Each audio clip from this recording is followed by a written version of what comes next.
For the rugged. Been a little too nice to y'all. Now I gotta up price on y'all. Snake eyes on dice for y'all. Shoulders on ice for y'all. 8-6 all the hay. I won't get involved today. Got lost in the ball and A's. I'm flipping the bars. I'm flipping the. Octane. That's what we wanted. That's what I'm talking about. He don't miss. Off record deals. Tell him talk to Colin for the quote. Off record eyes. Still want to act, not the ghost. For the record, I'm done trying to make y'all comfortable. All right, ladies and gentlemen, welcome back to the CDL Analyst Desk. My name is Velli. I'm your boy rocking the mic with aLLeY and also Nameless. But this matchup right here is going to be kind of hot, man. I'm looking for both of these teams to go all out. It's going to be the LA Thieves facing off against Toronto Ultra. And speaking of which, when it comes to LA Thieves, last time we saw them on screen, aLLeY, they scared us big time. They do, man. And you know what? The thing about this squad is they only need to picking up S&D. That's literally their only fault right now, and they've already talked about it. They know that that's their weakest game mode right now, but their hardpoint control, man, look gross. You're right. And Nameless, when it comes to the game field keys to victory, I mean, other than Sam just popping people on S&D, what else do they got to do?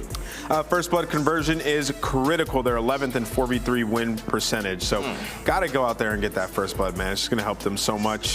You know, you have great search and destroy players on this team. Just so far, they haven't been able to put together. Maybe you're relying a little bit too much on their hard point. Also, get Envoy going and search and destroy. 0.65 KD, Thieves 1-4 overall. If they're going to have success, it's going to be on him. He is the search and destroy star for this team. We saw what he was able to do at times last year. Yeah. They just got to let him go out there and fly. Like the plays that we were seeing Standy make and Hydra make, those are things that Envoy can be doing on the map. They have to have design plays around him and reactions for him to go out there and do and search and destroy. And then win the coin flip. These are 2-0 on Gavutu control. Toronto 2-1 on Tuscan control. So yeah, I mean, you get Gavutu, you're probably sitting in a good spot. But either way, their control is sitting at 2-2 versus an Ultra team that's 3-1. So they have great slayers. I like their chances, even if they have to go and play a Tuscan. You're right, and Envoy is going to be our game fuel featured player, by the way. Kind of like the team as a whole, Envoy has been quietly good, and when he is good, it makes a big statement for the LA Thieves. And the LA Thieves, okay, we talk about the Atlanta FaZes, the Seattle Surges, but when it comes to this team, I personally feel like aLLeY, they are quietly rising to the top, and the consistency and success is definitely showing. They are incredibly well-rounded, and Envoy has actually been the player for me that really stepped it up since the beginning of the season. We're still fairly early, but overall, he has basically doubled over his stats. And of course, that search and destroy is 0.65, getting some unlucky timing there. I'm looking at him and Drazah to find their pacing because, again, search and destroy is where they have been falling short, but they've been getting a lot of first blood, so they got to start capitalizing on those. Yes, and Nameless, when it comes to Toronto now, they're going to have to bring it with their teamwork and everything else. They copped a big L against OpTic Texas, but still, I think that this team is definitely in the running to win the championship. Absolutely. You know, looking at Toronto Ultra, win the Kickoff Classic, like these guys are still extremely solid, and they've dealt with some stuff, right? Like they didn't have Cammy because he was sick, so they had a substitute player. And then the next one, obviously, first two maps, take it with a little bit of a grain of salt. So now these guys are coming to this series versus a very strong hardpoint team where they have to show up in that game mode. For them, search and destroy should be their bread and butter, but they're sitting at 2-3 in that game mode. It's their worst game mode. This is the team last year that was top 2 at search and destroy the entirety of the year. Wow. But I still do believe this Ultra team has incredible teamwork. They are a championship threat, and you can never count them out because they have players like Bans, like Kleenex, who we've seen this year destroying teams when it comes to the control. Right, and aLLeY, the game fuel keys of victory, lay it on us. All right, well, their hardpoint setups need to be a priority versus an elite team. LA Thieves are #2 in break percentage, 7-1 in hardpoint overall, and Toronto Ultra is a team based on teamwork, right? And I've noticed when it comes to their respawn, they are spread incredibly thin on the map, so they need to play their strengths. They need to play those trades and those teamwork and that chem. And again, Thieves #2 in break. They gotta hold those early rotations and have to step it up the slaying as a team. They're 0.914 KD overall. This is a wild stat for me. I'm looking at Kleenex on this roster. I'm looking at Insight and Bans. This does not make sense to me. That is 10th overall out of 12 teams. And figure out the slow start to the year in S&D. They're 11th in round win percentage. Once again, this is not a stat that I expect from this squad at all, so they got to step it up. No, and I would say it was a cause for concern. Last time we saw them on screen and they lost that first hard point against OpTic, we saw the momentum just go away on their faces, right? Yeah, the comps are cool, calm, and collected, but Toronto Ultra, they just weren't fired up. So now when it comes to pick'ems, Nameless, the last series of the day. Yeah. LA, Toronto, who you got? You know, I'm always showing LA Thieves love, man, but I'm going to go with Toronto Ultra. I actually think that they're going to bounce back hard after that last series, and I think that this is a team that has too much of teamwork to go into the major with a losing record. I agree. aLLeY, I personally feel like this is going to be a coin flip prediction between both of these teams. I think they're on the same level. I think they're fairly close, but I think LA Thieves does it for me just a little bit more. Cameo's been struggling to connect those snipes in S&D, and Octane looking down the barrel on the other side of the map, it's a little too scary for me. Well, me personally, I'm going to let y'all know right now, I'm a Cali boy. I'm rocking with LA right now. Shout out to the squad. Kenny better pop off once again. That man is just a lightning bolt for success. Whenever he pops off, the team just feeds off of that energy. But I'm ready to feed off of the energy of Lando and Standy. Fellas, go ahead and take it away for the last series of the day. Oh, thank you so much, Veli. Yes, it has been a wild day so far. And Jay, I think it's fair to say you and I both agree it's only going to get crazier from here, my man. We got LA Thieves versus Toronto Ultra. It's the game field marquee match. And really, when we talk about predictions, I think either one is fair to call right here. 100%. Both of these teams are great. In this game so far, you have the Thieves who are just dominating, #1 in the hard point. On the opposite side, Toronto Ultra, you could just never count them out of any series because of their teamwork. Even though they're currently the worst, their worst game mode is Search and Destroy. That was their bread and butter last year. The control is their main focus point for me in this series because when you look at the maps that we have, we're going to start off with a Bocage. We're going into a Tuscan Search and Destroy, followed up by a Tuscan Control, then a Tuscan Hardpoint, then it'll be a Desert Siege. So when we get to that Tuscan Control, you can already tell Toronto won the coin flip there, so that can cause problems on the side of the Thieves. Yeah, it absolutely can. That map set sounds exactly like my ranked games. A lot of Tuscan, and I'm okay with that. Maybe a little Desert Siege from time to time. I gotta work on my setups. Anyway, as you said, Bocage Hardpoint. Oh boy, it's gonna be a fun one to start this bad boy off. It's been a pretty common map for both of these teams, Jay. A lot of figures, a lot of stats on this map set, but on this map specifically, Toronto Ultra, it is the 4th time in a row, I believe, that they have played Bocage in their openers. It's been a lot of wild series, a lot of crazy close 3-0s for them, but as we said as well, Thieves locked in for winners, it appears, at least it's what we've been told, for that winners bracket. Toronto Ultra, their fate lies on this game alone. Yeah, if I'm the Ultra, you had to try to come out and get this win today, especially with the way that some of these other matches have went. You have a couple teams now who have a 2-3 record. So Ultra currently sitting at 2-2. If they end up in a 2-3 situation, it's basically like a 5-way tie. You do not want that. You want to come out strong and secure your winners bracket start. And so far, early into this game, Ultra getting a good chunk of time off of this P1 hardpoint and are fully set up for that P2. Yeah, set up well for next and kind of getting back quickly to that Ultra conversation as well. I mean, who would have thought, right, that this team would have to fight for their life after becoming the Kickoff Classic champions? I mean, they came into that event as the underdogs. The last thing that we thought was that they would be coming into any match, let alone this one, potentially as the underdog. I know you could throw it either which way, but given the records, all the cards now sit with the Thieves. They are good and ready for this match, and we'll see how our Game Fuel featured player can do. Not off to the greatest start as Envoy, sitting at 0-4, but his SMG compadre and Drazah looks to rather hop inside of the hill. He gets dropped as well. Time for Ultra at P1, continuous time already at P2. And that's just a great hold coming in from Ultra. They shut down that initial push of a couple players trying to attack towards Barn, get it clean for dead, and they have been able to hold down this P2 hardpoint for every single second. Eventually, it will get contested, and the Thieves are able to break in with 20 remaining. But look at the minimap. #2 and Cammy already behind the enemy lines. We'll see what we can do about it. Envoy gets dealt with once more inside of bottom. Grandma's Kenny from range, able to make the MP40 per, but Bance still lingering. Ultra able to find those few players from the Thieves that did manage to sneak on through. A great start for Toronto, all things considered, at our first 2 hard points. And Jay, I know you talked about it coming into this series.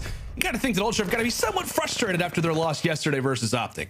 Definitely frustrated. You can already tell as they find another 4 in the feed. They're putting so much pressure towards the middle of the map. Ultra are trying to make a statement here. So far, opening up to a 40-point lead. This P3 hardpoint has been uncontested once again. Unfortunately, Kleenex does take his teammate down with the nade, so that's going to be 2 dead, make it 3. Finally, the Thieves are able to break on in. Now, Grandma's going to have a big job to do, considering all of the carnage that's going down to the bottom of her house. But once more, Ultra retake, looking at the kill feed. Granted, a little delayed, but majority of those fights going the way of Toronto. And how about Cammy off to a 10-5 start himself? And this is huge for Cammy because he's a momentum player, and hopefully he can drive that going into the search and destroy. But right now, Ultra, they have had 2 great holds on P2 and P3. Now they have to start thinking about the rotation, but it doesn't matter because they already have the spawns. Right now, Ultra, they are firing on all cylinders. This is looking great off the start for the Ultra. Yeah, this is an excellent way to kick off this Bocage. And for those that maybe are somewhat new to Bocage, maybe you happen to find the stream, by the way, welcome to you. But Bocage not typically going to go this way in terms of the score.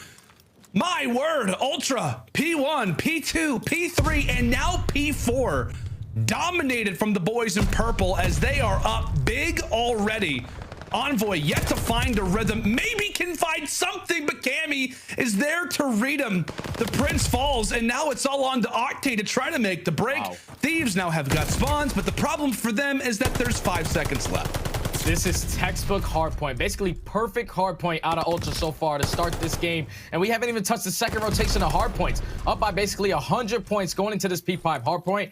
3 seconds remaining. They're going to have the spawns. They just have to hold this initial push from the Thieves, trying to flank through the backside. You see a couple players, one player in band sitting towards top window of Grandma's, trying to spot a couple players. He finds one, inside finds the second, Bands finds the third. And let me tell you, Ultra, they look real angry on the map right now. I can tell you're smiling right now, Jay, because this is absolute perfect Bocage. Up 100 points, and there is still 30 bad boys left to go over here at the water side. Kleenex having so much cover fire, all he can do is just soak up the time in the hill. He'll be called to go on forward. Ultra already thinking about the future as they have continued to dominate off the start. Bance is hitting shots from range. There's nothing more to be said. I mean, Thieves, they have got to turn things up, and they've got to change things right now. We gotta throw this aside. We gotta hear exactly how Toronto are sounding in the comms. Let's go to it. I'm waiting to kill the guy. Let's go. Top gate. I'm gonna hit low right here. And he's absolute. I think I hit him like 3 times. He's towards gate, went hot. On the absolute top P3, Octane. Nice, pinch me. Drazah. Good flip, good. Go all the way around, Cam. I'm just in the corner barn at the moment. Yeah. Every time. Can you make it kill, Cam? Deep. Yeah, no, I'm gate, weak. Once. Low ledge. Okay, yeah, time. Top B3 in there. Stables, last guy on time. I'm hitting. Go. We flip. I'm pushing. I just want a little right. Kenny down low P2 tank. Back P2, in P2, barn. And deep in P2 tank. God heady. Not P2 tank. They push the stable. Push me. What's the time? Stay alive. Don't kill anyone. We're good. Yeah, just stay alive. I think they know I'm Make here. him push you. You good? Down the right, bro. In P2. Sick. You went whole. Look at the vibe. They don't know flip. One more in time Octane. I might be able to kill him. Where is he? In time. Nice. One more in time. He's gate to time. Top. Last guy. Go on, Get in barn. Nice, Ben. Nice. I'm Take up deep 7 seconds. Yeah, I can get it. I'll get it. Go. You know me, sub. Yep. Absolute Drazah. No one's got time, bro. Yeah, no. Front. 2 gate. Absolute. Just wait up. It's gone flat. Over the gate. Absolute. Right now. Take your time. Octane on time, dead. Go in, bro. One more down low. Really weak. And Kenny's front. Take your time, man. I think it's right side time.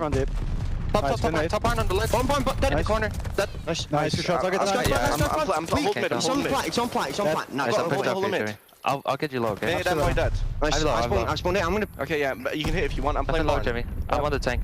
Just play for me, low ledge dead. Nice. No, one barn. P1. He in barn now. He could be barn. But stables to truck door, I think. Stables now. Okay, yeah. Stables to truck door. There's Kenny. One back barn, I think. I spawned here. No, wait, you came top barn, Kenny. Top barn. Absolute time. Nice. One second. Hole. Where's he on time? Don't know. Big barn. Nice. One more hole. In barn. What could I be home? I'm rapping. For sure. My bad, I didn't. In time. On my left. Oh, in P2 door, weak, Drazah. Nice. Got time? Go. One tower. You sure? Or gate. He's behind me, hole. Sick. He's sat sick. All right, Jay. I mean, hey, you know what? They're up big. You gotta give them props for that. But it doesn't sound like it at all. Like they just sound like they very well could be losing based off the way that they sound. Just, oh, destroyed. Oh, great, cool. We got rotations. We're up by like 250 points. It's fine. You couldn't tell. Yeah, they sound like they got their feet kicked up, big back, bulling it on this map #1. Right now, Ultra, they're just making this look so easy. And just keep in mind, the Thieves are the #1 team that we have currently in Hardpoint. That's right. And a 7-1 record. They are 3-1 on this map. Toronto Ultra are 2-1 on this map, so they both really enjoy it. But this is a statement so far from the Ultra in this early map #1 as they find another 3 dead. And with 20 seconds remaining, they're only getting closer and closer to that 250 margin. They absolutely are. Within 20 seconds, Thieves, we'll see what they can do as they'll be set up for next. One of the better hard points at holding on Bocage is going to be this upcoming one in Barn. But you just take a look at that score, and it is a hard one to sell at that. A lot of mileage on it. Not a whole lot to speak of. It's a hard sell, but can they eclipse the 100-second mark? It looks as if that can be the case as Envoy eventually gets traded out toward the side. Thieves do reach the century mark. The only problem is that the Ultra sit within 15. Bance making his way up toward, hey, a few squad mates linger through the middle side of the map as this very well could be the final break of this game. Kleenex with one, his teammates securing the others. Great coordination out of the Ultra once more as now they're within 5 seconds. Thieves, they've got to do something. They've got to try to break on in, but they continue to fall. They continue to fall. Kleenex pre-firing and styling on Bocage. Ultra set, you forgot about us already? Well, how about we go and come out of this Bocage? My goodness, Toronto. A game and a half as they convincingly go up 1-0 in this series. And as you said, Jay, versus the best hardpoint team in the game, a stunner to start off.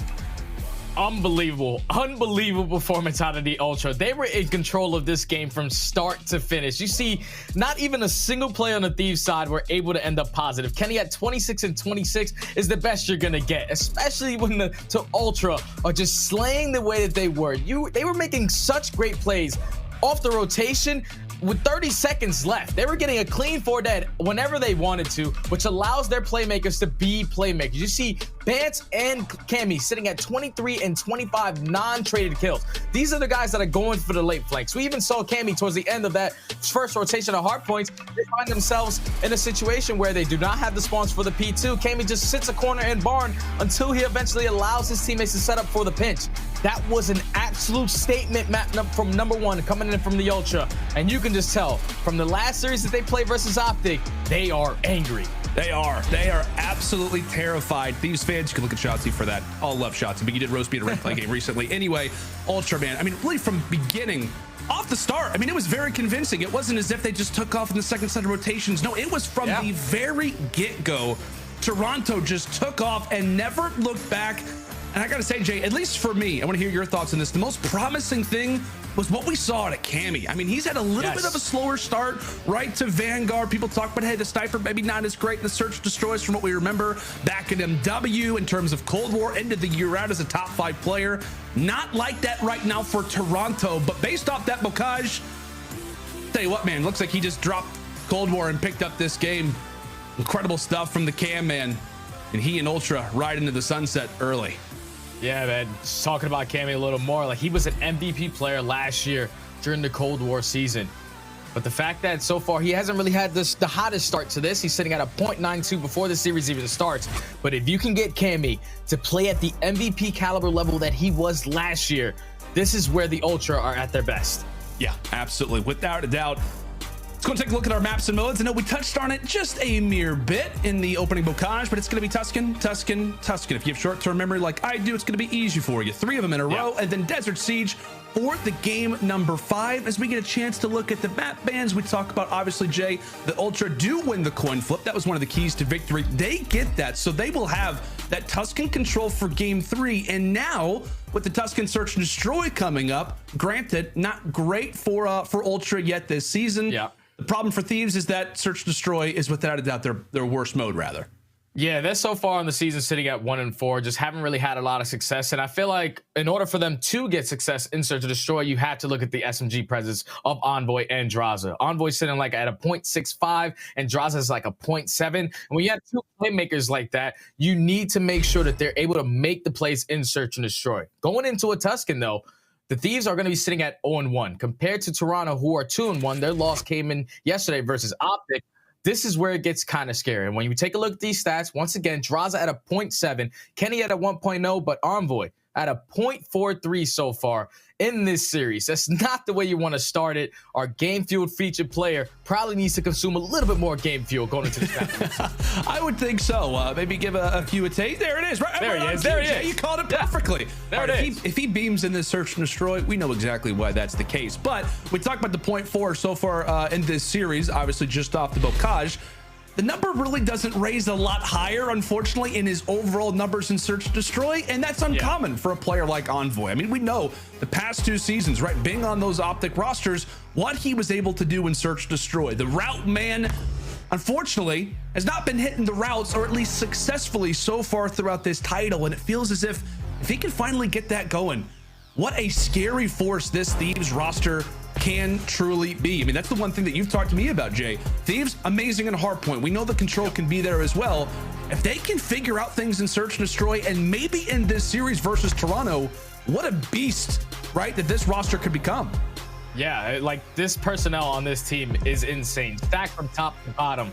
So the fact that they are so good in the respawn, 7-2 now in the hard points, and then the control is basically 50-50 at a 2-2 record. Unfortunately for them, now they're going into a Search and Destroy down 0-1. And Toronto, like I said, they played this map yesterday versus OpTic. You can just tell, just based off that first map, they came in guns firing, just ready to go. And if you are on the side of the Thieves, it has to start early into this map number 2. You need to allow your SMGs to be playmakers. So when you're getting that bomb planted towards that A side, allow Envoy and Drazah to potentially work that late flank to try to get a great timing towards the middle of the map. Because in order for them, like I said, to see success in Search and Destroy, you need these guys to step up. I hear you, partner. Yep, you're looking at the 2 guys on the right there for the Thieves, Drazah and Envoy. You got to step it up versus this Toronto team. And Toronto's laughing right now, right? I mean, they're having they're vibing. They just smoked the Thieves on bocage. They're maybe looking at the Reddit post. They've got the Twitter clips already. They made it their desktop background, for God's sake. They're laughing at all the comments. But realistically, Jay, I mean, this is going to be somewhat of a stunner if you're the Thieves, right? I mean, it's a Stone Cold Steve Austin type of situation. They have yet to lose a opening hardpoint in all of Vanguard. Perfect in the Kickoff Classic. Perfect so far throughout our Major 1 qualifiers. The fact they just lose that and lose it as crazy as they did, that's going to change things up for you, right? It definitely does, because they're going into a Search and Destroy, which has not been their best mode. Usually when they come out and take that first map, there's a potential, like we saw it in the series versus Paris. They lost that game number 2, but they respond immediately, followed up by the game number 3 and the game number 4. For this series, though, now that they found themselves down 0-1, and then Toronto were also able to win the coin flip, they're going to be playing Tuscan again, but on that game 3 now, they don't have Gabutu in their back pockets. They're currently 0-2 on Tuscan control, so they have to come out and at least try to tie the series up at 1 apiece here, force it to that map 4. Yeah, without question, my friend. Toronto, they win the coin flip. Advantage for the Ultra. Toronto takes the opening hardpoint. Advantage Ultra. Search and Destroy remains the question. You see the stats, not great for either side, but if we see the Cam Man performing like he did in that opener, it's going to be a rough one for Thieves fans everywhere. Looking at you specifically, Veli. A 1.68 so far for Cammy. We'll see if the Scottish superstar can keep it going. Not the sniper, but the automaton to start, as it's Insight taking down Octane for the first blood. So now it's going to open up this A site wide open for Toronto to get this free A bomb plant. Now this player on the late flank, if you are CleanX, all you want to do is just stay alive. Keep the man advantage on your side, but he's actually been able to work his way behind Drazah, finds that kill, makes it a 4v2. And this is going to be one of the scarier positions where a guy like CleanX can work over at P5. Got to be kidding me. Toby, an absolute demon on the map, but thankfully for Envoy, he's at least able to even things up a bit. But right as we say that, Toronto right on cue, fire back with 2 more of their own. Ultra secure our first round. Just a great round out of Ultra to open up with that first blood onto Octane bottom church. Once they find that first kill, they already had full A control. You get that bomb planted, but then the huge gunfight that went all the way across the map, which is that P5 gunfight. Like, CleanX drops there, forces into a 3v3. You allow Drazah to be a playmaker, to potentially hit a late flank or something. But the fact that CleanX was able to maneuver his way around, finesse his way into bottom P5, and then eventually come behind Drazah, basically shuts down any hope of confidence the Thief has to try to win that round.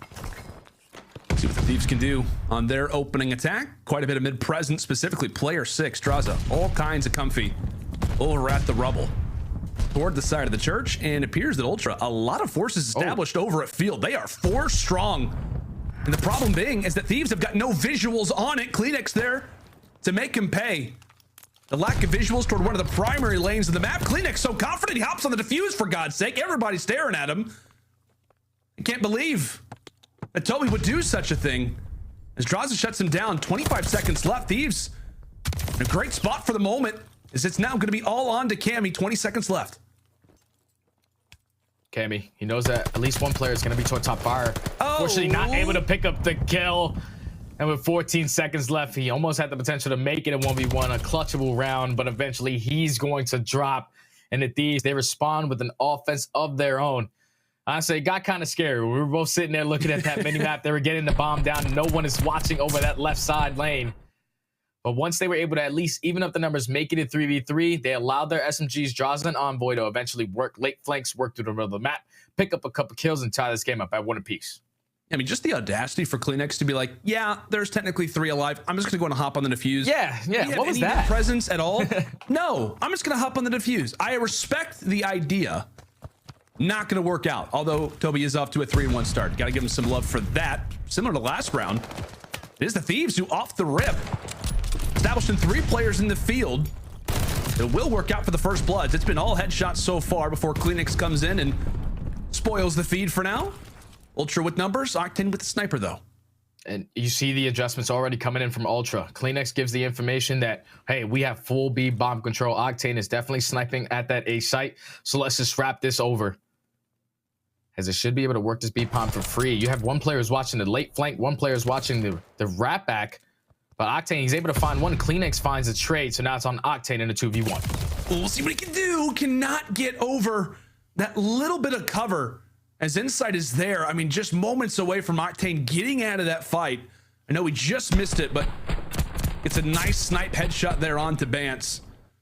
But Ultra able to rebound, able to hold on after what was a little bit of a scary situation. They weren't favored in the field to start things off. Klinex felt like that clutch could be necessary. It's a little dicey there at the end, but overall, Toronto playing their numbers, and now they've got the 2-1 advantage. Back on the attack go the Thieves. We'll see what the game plan is looking like. It's going to be an all-out A attack once again. This time, Ultra, they're not going to use their nades or to try to time them up, as Drazah able to find the first player that's going on the late flank. So now they have the man advantage. Bomb should be planted here soon. We've talked about it, Klinex. That is where he's going to be a lot of the time. Over at P5, they get him down. Got a free open to set up the decent amount. A lot of focus made toward Octane sitting at top fire. He gets dealt with, and now Cammy says it's time to go for Drazah. Oh, closing the blinds. Drazah doing his due diligence, rather. Can't even speak, and neither can Cammy, as he is dead to rights. Bance, a solid movement, at least for a moment. 20 seconds. It's not going great over at P5 for Toronto, and Insight now with the 1v3 in front of him. Not looking solid, not looking great, but he at least has information on where Drazah is. Is it going to matter? No. It's not. It's not going to matter. It's not going to matter, as Drazah, I'm pretty sure he was able to pick up the ace on that round. So talking about one of these SMGs really stepping up in search and destroy, Drazah answering the call. Going to be on a 4 spree. The Thieves were able to respond with their offense of their own. So now we're tied up at 2 apiece once again. So far, it's been offensive heavy for both of these teams. Yeah. And a map like Tuscan, that's usually how it plays out. It is. I don't know what exactly the win rate is or what the percentages say, but yeah, attack without question. More preferred of the two. We'll see how that continues to evolve as Vanguard progresses. It's still early on in the season. What a crazy year it has been. As we said, Klinex over at P5. An absolute menace to deal with, as he's got one more in his sights. Envoy there. Also, Octane tosses out the nade. Able to shut down Bance. Meanwhile, Cammy falls with the sniper. It's all going to fall onto Insight. Number 1 search destroy KD last season. We'll see if he's got some magic. One player approaching from the flank. That'll be Envoy's one to find.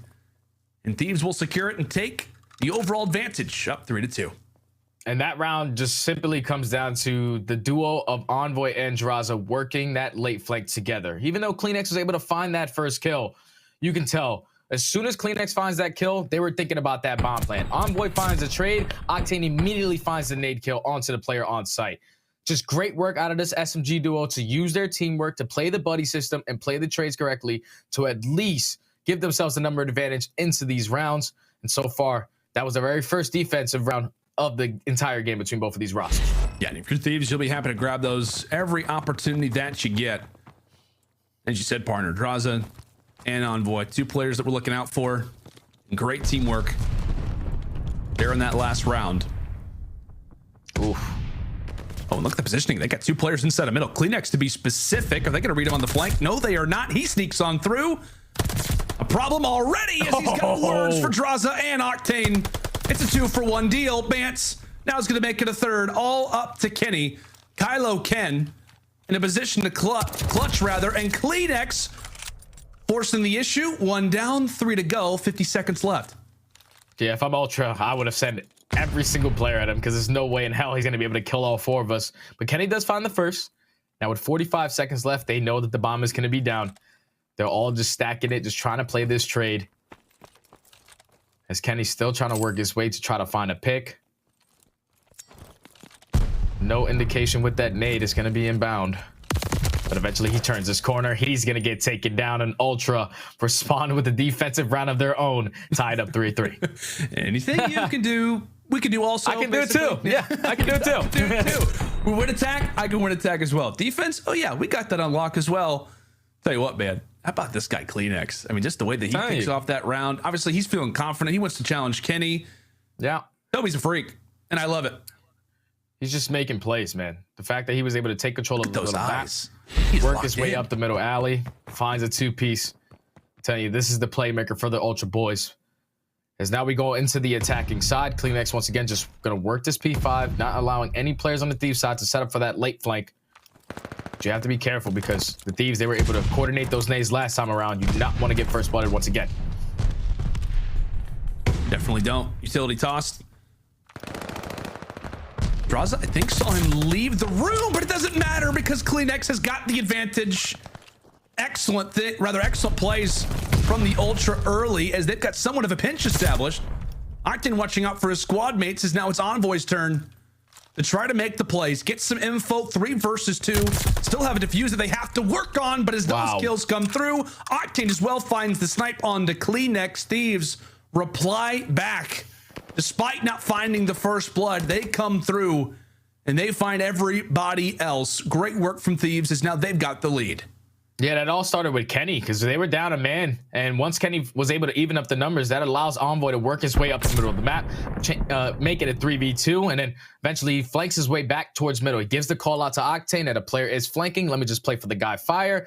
Perfectly executed out of the Thieves when it comes to communication on how they want to close out that round. Respond, and they take the defensive round, now up 4-3. Yeah, and with that control looming as well. I mean, we talk about it, right? That has been a great map for Toronto. You almost feel it's necessary if you're the Thieves. Despite not being great in search and destroy, it almost has to be a W. Lines it up. Octane seizes it. A big kill there versus Toby to start. Kleenex drops, and Vance runs right into Church. Able to find one onto Envoy. Draws it down as well. All up to Octane and Kenny now in the 2 versus 2 as Insight drops Cammy from the skies. It's all onto the human turret. Octane, Sogtane, all the nicknames in the world, but can he earn the clutch master? Still alive. 45 seconds. Cammy gonna be able to work his way through the middle of the map. Octane does pick up bomb. He's gonna go for the immediate bomb plant. So now it's gonna be 45 seconds. Cammy has to make his way towards that B site. He's gonna attack it through top P5. Octane's just gonna reposition, take control of the back spawn. And this is such a huge round between both of these teams. This is the game-changing round right here between both of these players. It absolutely is. Cammy fires in. Octane instantly goes for the reach out, and it will be Octane. 1v2, a huge round that Thieves needed to take, and Octane will deliver.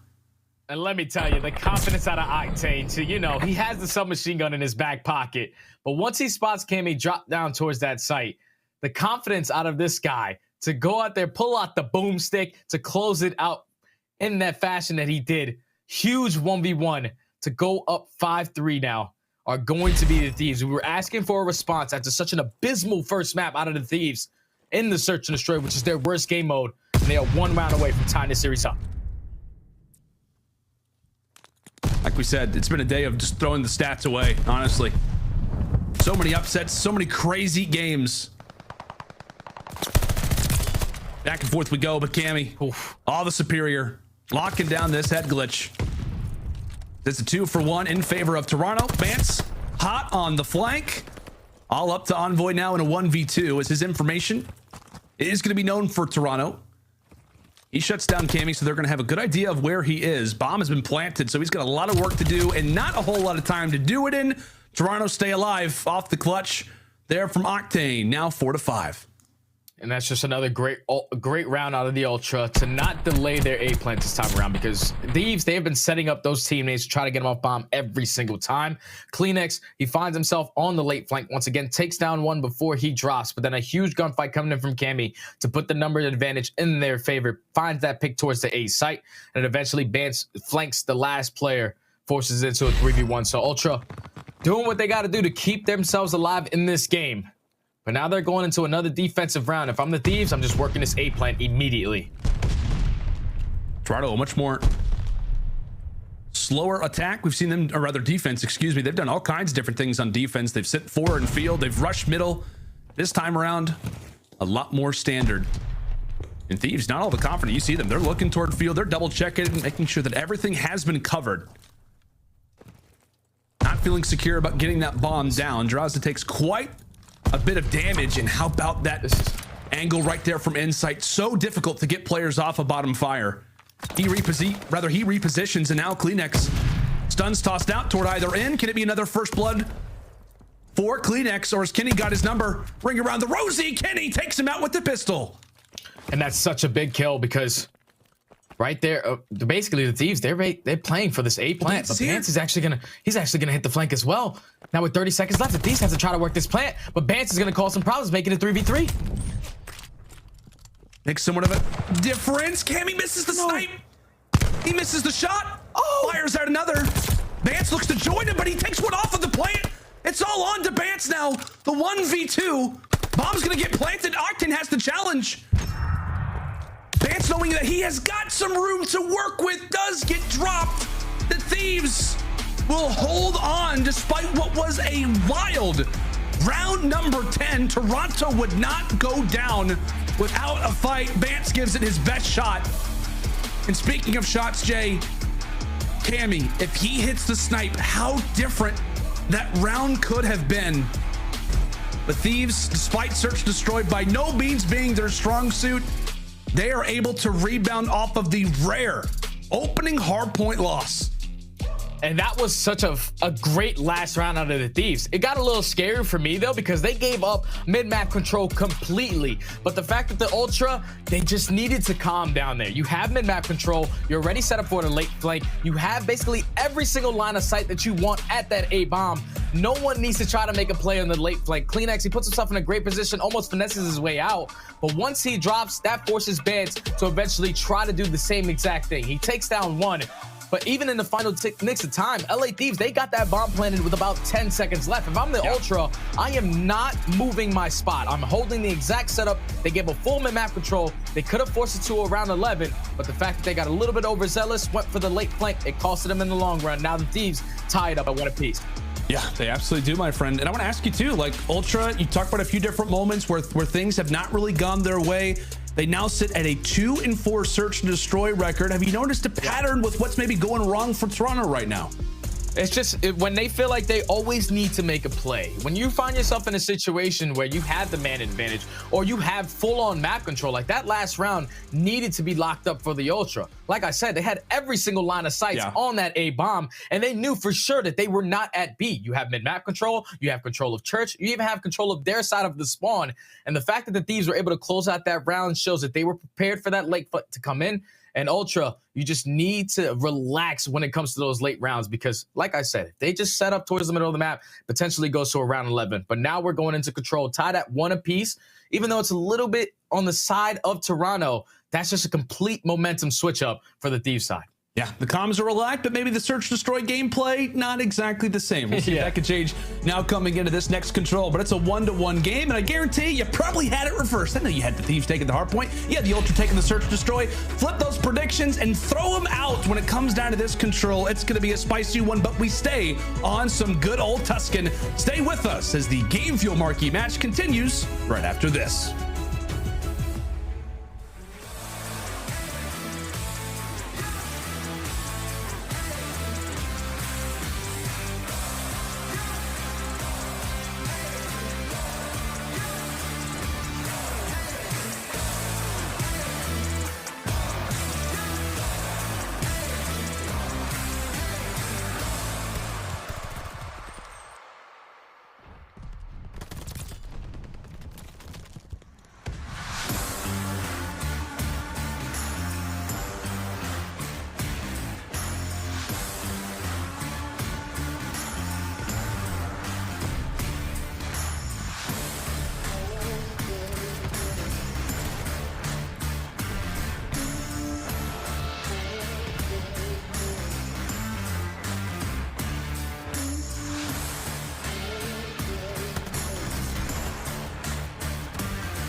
The Call of Duty League is brought to you by TeamSpeak, the official broadcast communication partner of the Call of Duty League.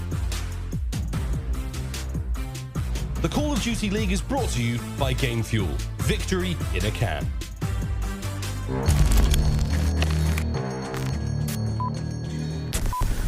Haters talking to me, tell them pipe down. Or it's lights out. Zeros on the debit, baby, all I do is swipe now. Gucci sweater 5,000. Stunning, buzzing. I be going up, no ceiling. Wow, ballin', running, getting to the paper, I'm peeling out. They gon' know me as legendary. You in the stands, I ain't need no commentary. They gon' know me as legendary. You in the stands, I ain't need no commentary. Ain't no option, ain't no secondary. I just throw it out like a Hail Mary. I'm legendary.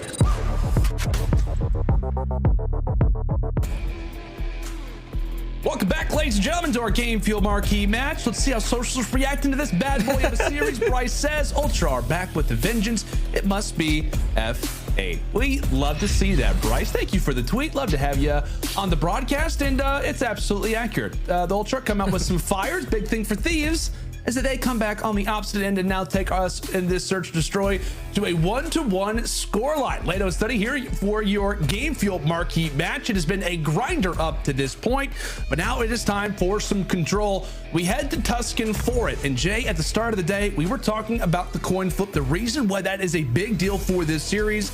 Tell us, why was the coin flip a big deal for this match in particular? And maybe for a few viewers out there, shed some light on exactly what that term means. Yeah, so the coin flip basically is going to be right before the series starts. You're going to find out which team is going to be Team A and Team B. Whichever guy is going to call the heads tail, because tails never fails. That's usually what's going to be like. So Team A, when you are that team that's winning the coin toss, you're going to be basically able to control what map you play for game number 3. And the fact that Ultra are able to come out on top, they've decided to play Tuscan. They did not want to play the Thieves on the Gabutu, where they are 2-0. They'd rather play Tuscan, where they're sitting at 2-1, and the Thieves are 0-2. Yeah, absolutely. Thieves not great on this map. Ultra are, and we'll see if that has anything to do with the result. Because to be honest with you, so far throughout this CDL Saturday, it has meant absolutely nothing. Here we are, Envoy and Drazah quickly into the middle side of the map as they're able to find 3 of the 4 Toronto players. Last one alive happens to be player number 1 at the top side of your map. It's going to be Bance. Looks to stay alive inside a church, doing his best job possible. At a performance act, still alive. Insight, meanwhile, expires some shots through the middle. 1 tick done over at A, and Ultra are now left to try and get some mid-map presence. Bance, who's been alive throughout the entirety of our opening 40 seconds, seizes now his 2nd kill. And so far, the Thieves, they have just kept full control of the map. But Inside and Bance able to find a couple kills. Now the pressure is going to come in towards B. Bance, unfortunately, is not going to find the 2nd kill as well. But with all this action going down towards this B point, this should open up that A point freely for the Ultra to continuously just try to add on some more time as the 2nd segment is about to come in. I don't know about you, Jay, but I feel like this map for Toronto specifically, as Drazah tosses out too. An excellent job there to wipe Ultra off the point, but I mean, you can just see it for Toronto. They're happy to balance things over at A, balance things over at B, continue to be problems at both sides of the map, and continue to keep the defense guessing. To me, man, that kind of reminds me of like Raid last year. This was a mode that they kind of struggled on at the beginning of the year, but once they find their groove, I mean, Raid control was so difficult for teams to take it because they were just so good at providing presence on both points at both times. Toronto get wiped off at A, and now they're back over at B. The story continues to exist. Close to that first tick, they've got it now at B, but still yet to secure an official point. Yeah, and if you're the Thieves, you have to make sure you wrap back and get this B point. You do not want to allow them to extend this time by completing B off the rip, as Cammy does find another 2 in the feed. Octane trying to do everything he can to try to stay alive from this position. But the 2nd tick of progression comes in. The contest is going to be there. Envoy able to shut it down. And with 15 seconds left, Ultra have to start thinking about that time extension by capturing A. Yeah, and as we said, back and forth they go. Thieves wipe them off at A. Cool. They go to B. They wipe them off at B. Cool. They're going to A. Continuous back and forth. Toronto still even in lives as they look good to capture that A point. Thieves a little winded. May try to go for this late hit. Drazah thinking about lives and doing a great job at making sure that Toronto not having a lot left. So that'll be 3 for him. 1 more coming at the flank. He reads it but can't react. 6-5 in lives, a minute on the clock, and 1 more tick to go for the Ultra. Yeah, this is going to be a really slow round because it's basically 1 push coming in from the Ultra boys. So how do they decide to attack this? You're going to have a lot of presence going in towards bottom church. Kenny in a position to take down Bance. As he's able to take down 1, Kleenex should be there for the trade. No more respawns coming off for the Thieves. Drazah does drop as well, so Kenny's going to be able to come off spawn towards his back tank, but Ultra with 30 seconds left, they just have to find at least 1 kill and get on this point. Yeah, Octane walks right into that fight. Nice shed shot there versus Cammy. 4v3. Treat it like a search and destroy. Cammy off of spawn. Toronto will wait to utilize those numbers. An important break as they realize the objective has to be valued, but Envoy waiting for his chance to seize the moment. He gets dropped, and just like that, it is all on to Octane. How about the Ultra? As we said, like a search and destroy type of situation. They've got the 4 versus 3. They wait for Cammy off of spawn, and how about that retake and that offensive win? Yeah, that's just great work from the Ultra. Like you said, just going back and forth between both points, just forcing the Thief players to hit the rotation. Like, they found themselves in a situation where they were getting a bunch of kills at that A point, but the solo player that was at that B point, which is Cammy, was able to find a couple kills and chain them together, which eventually allows doesn't allow the Thieves to just hold their position. They had to force the rat back, and at that point, it was too late. Ultra get 2 ticks of progression. They were able to just close it out in those final moments. Good opening offense from the Ultra. Yeah, how about Envoy? Great shots early on. And Drazah looks to apply the pressure inside of Church as well. Really just trying to keep the Ultra as far back as they can, make things easier on the sole man that lies in the objective, that being Octane. This will be joined alongside by Envoy, looking to stack the point. More players you got in the point, the faster that progress will go. Is there 2/3 of the way there, and Ultra doing a great job at reestablishing some map control for them. Problem being is that Envoy is still alive. A great close quarter fight, and one from range as well. And with those kills, it will give Thieves another minute on the clock. Yeah, our game fuel featured player definitely consumed a lot more game fuel ever since that map number 1. He's been turned up in the search and destroy so far, sitting at a dominant stat line in this map number 3. As a lot of the pressure from the Thieves starting to come in towards top plat. If you're the Ultra, you need to try to hold. Cammy finds one, trades going back and forth. But the Thieves, they were able to break through and get towards top radio.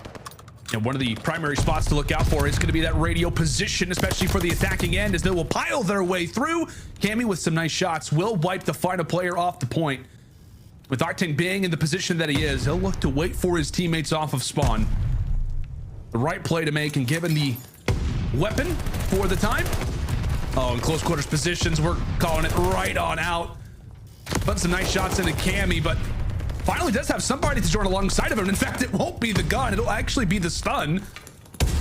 It takes down the Scotsman. Octane has been here the entire time, and his teammates have now joined alongside of him. Some great work there for Octane, but at the end of the day, no real map positioning there for LA Thieves. Toronto continued to hold the line off of what was a long possession there for Octane. And now with a minute left, see Cammy unfortunately going to push out a P5, give a free kill to Drazah. A couple players from the Thieves are setting up for that pinch as they take control of TJHaly.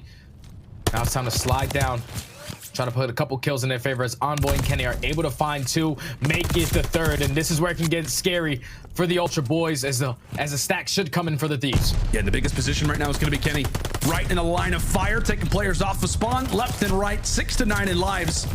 Thieves firmly inside of that objective, while they will lose their opening man. Octane as well gets taken down from the nade.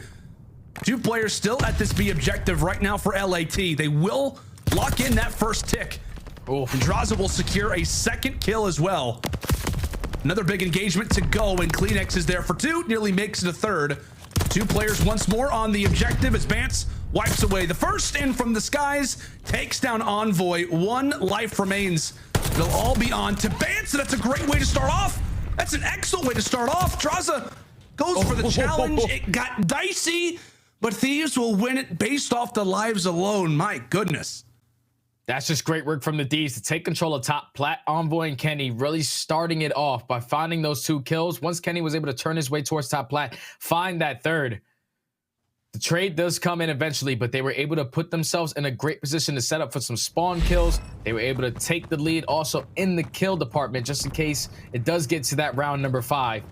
But an offense responds with an offense. Like you said in that map number 2, anything you can do, I can also do it. We'll see. That will continue to remain the case. As Ultra very aggressive for the front field side. Meanwhile, Thieves realize the opening position inside the middle. They'll make Toronto pay for that aggression with aggression of their own. Bance, by the way, 21 and 12 off the rip of this game. And we know that every single kill that Bance gets is a frustrating one if you're Thieves. It's a lot of kills from the flank. It's a lot of crucial kills inside of the point. Some great work for Bance early, and we'll see if that can continue to be the factor as the SMGs are firing right now over at this A objective. They're just putting on so much pressure as Cleanix finds the first, trying to take down the second on the Octane, but unfortunately he dropped. But that eventually opens up the point for Envoy to hit that flank, to take these Ultra players off of that point. So now the time is still starting to dwindle down. 50 seconds remaining. LA Thieves, they have full map control. If you're the Ultra, you have to try to find a pick, and inside taking down Envoy could potentially be the opening they were looking for. In Toronto, though, they've been great in these neutral retake positions. Instant trade. Going over toward top broken. Cleanix, a big fight to take, but it's Octane on the other end that's able to lock him down. Able to escape with his life, and now it's time for the MP40 to do some damage. Calling upon Octane to do it in multiple rolls. It's Vanguard. It's an interesting title. With that, Insight falls. Drazah with 3. Great plays coming through from the Alaskan Assassin. 24 and some change left on the clock. And the Thieves tell Drazah, it's time to fly. It's time to fry. He gets dropped as well. Aggression met with aggression on the other end. And Jay, it just feels like when one team gets aggressive, the other instantly makes them pay for it. Toronto very close to capturing the point, but Thieves break in at just the last moment. Ultra moments away from going for the successful capture at A. Envoy's jumping through everybody. 13 seconds, and Ultra cannot afford to get anything going. Through the middle map they try and progress through. They continue to fall. 3 more in the feed, and it does not look good for Toronto. 0.4, cammie still alive. They get on B though. They get on B. They stop the clock with about 0.4 seconds left. So now if you're the Thieves, it's all about just getting this player off that site. They do a great job of doing so. And that was a dominant defensive round from the Thieves. Like, just when we thought that the Ultra, every single time they were so close to capping A, some great teammates come in, followed by some great submachine gun work. We saw Drazah was able to pop a 3 in the feed at one point. Envoy with the late flank able to find 2, just keeps the map control. And that's got to be super frustrating for the Ultra, because off the rip of that, they only had 1 player stacked on it. They were getting a majority of those kills, but the fact that they were not able to close out that A point, it's kind of scary for them. The Thieves are able to open up a big kill margin if they do make it to that round 5. Yeah, it just goes to show the slang talent that exists on both of these teams is absolutely impeccable. We know what Toronto was able to do last year, and so far, at least in Hardpoint, we know that can translate to another respawn. The Thieves, an excellent team of that as well. How about this late flank from Cleanix? We know him to be such a problem in this, and search and destroy, and doing it in control as well. Able to find the first, now takes down the second. Cleanix, a one-man wrecking crew, as the first hit will be successful at B. Kenny falls as well. It'll be into the 1 versus 2. As Octane still alive at the back of the base. On a 4 spree, now calls it 5. Great plays from Octane as he drops. It's that A point that now flows for the Thieves. So much pressure from the Thieves to get that first tick of progression towards that B point. Will make their job a little bit easier. They're able to complete this A point now with 1 segment done. But it's looking like the Ultra, they're just going to set up for the kills. They're not going to attack the way that the Thieves were on the defensive side. They said, hey, you can have this extra minute. We're going to try to do it in the slaying department, as cammie's going to work his way towards the flank, finds 1. I'm just going to play for some spawn kills. Not even going to contest it, not trying to influence these spawns for players to try to overextend towards B. Oh, the great awareness as well, rather, to know where Octane is exactly going to be. In the meantime, while cammie was on the flank, that A objective did get captured, so another minute thrown onto the clock for the Thieves to work with, and they've got 3 strong right now inside of the church. A mid-map position as well for Octane, as he'll have a chance to take down player number 2. Speaking of 2, a double lineup potentially for Cleanix, as he's not able to answer. And that's going to be 3 down. 3 down for just a moment for the Thieves. Envoy does not spot the shoes, the player that he happens to run right past. Vance makes him pay for it. Halfway there are the Thieves. They continue to battle, but with 1 player alive, that being Drazah. He'll have to back on up.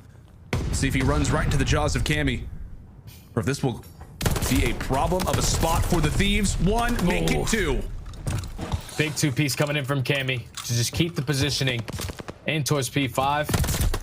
Kenny does find 1, but cammie finds the 3rd. Now you just want to put the pressure on. You don't want to give the Thieves any breathing room as they're trying to run out of their spawn. They do find 2 kills though. Now they're attacking through plat. Cleanix has to try to go big. He drops, and now this may be the opening the Thieves are looking for. Yeah, it absolutely could. Be in mind, player number 1 in Bance. He'll look to make the flank. That's 2 Thieves dropped in this attacking position. Oh, right next to him. Right next to him. The guns really hit each other. So the first wave down. 40 seconds left. We're even in lives.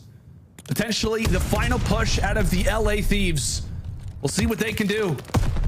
We'll see what they can muster up as Insight looks to back on up. Wait for some teammates. Drazah thought he went toward top patio.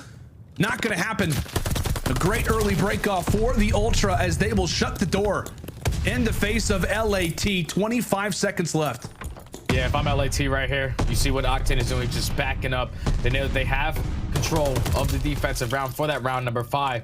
But if you can pick up a couple more kills, why not try to run the round? As Drazah is able to work that first blood, but just pay attention to the minimap. Look at number 7 in Kenny. Gonna work his way towards top church. This is gonna be the last push coming in from the Thieves. They find 2 kills. They can close it out here. They absolutely can. Ultra. Bance is able to take down 2. He's able to take down 2. Insight, meanwhile, finds the 3rd. All on to player 7. That will be Kenny. What was an excellent push from the Thieves.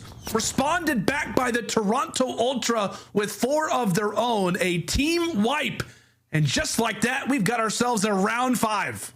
I'm telling you, it's got to be so annoying playing against Bans because every time you feel like your team is set up for success, you find a nice 2 kills, you start to push up on the map, but you haven't killed Bans. And he was able to work his way behind a couple of those players, find that 2-piece, which eventually just shuts down the push from the Thieves. It looked beautiful to start, but at the end of it, Bans was able to clutch up. Now we're going into a round number 5. Ultra are going to be on the offensive attack.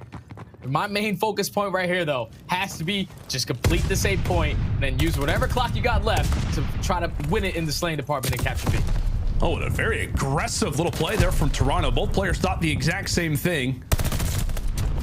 And Octane will make them pay for it. A 3-to-1 transaction favoring the Thieves. Meanwhile, player 1, of course, it's Bance. Man, just to sneak his way up through. You said he's an annoying player. We absolutely love Benjamin, but as we said, frustrating to call it lightly. Wow. He will set up the play. Toronto rotate from A to B, and now they've got themselves in a wonderful position. Now all onto the Thieves to retake this. Yeah, the Thieves need to come out on top in this engagement. As Octane does find 1. He does get traded, though, but Kenny finds 2, and eventually the trades will be there. 2 ticks of progression does come in for the Ultra side towards that B point, but now that the Thieves have so much pressure towards the middle of the map, they are here, they're ready for the push. Yeah, and you saw, right? The Thieves instantly off of spawn. Cool, we wiped them off B. Everybody sprint. Everybody run as fast as you humanly possibly can to get over toward A. The Thieves aware of the way that Ultra like to make you work for it. As now they found themselves at B once more. They found themselves here at Insight with a nice little kill. Making Envoy rethink that push, as that's going to be the B point secured first. Untypical plays, but that is the name of the playbook. If you are the Toronto Ultra, they've already got 1 tick over at A, 2 more to go, and 1:20 on the clock. Insight's feeling it, so is Bance. That'll be 1, nearly finds the other. But Ultra, they stack the point.